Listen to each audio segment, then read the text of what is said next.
The National Weather Service in Wilmington has issued a severe thunderstorm warning for southwestern Champaign County, northwestern Clark County, northeastern Miami County, until 7:45 p.m.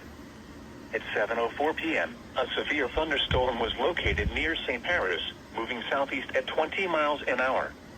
Hazard, 60 miles an hour wind gusts and quarter-size hail.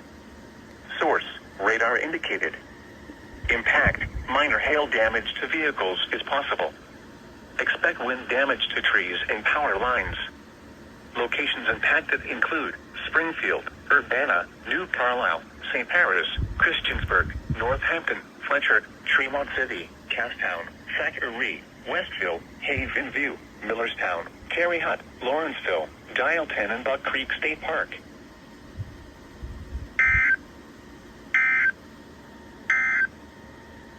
You are listening.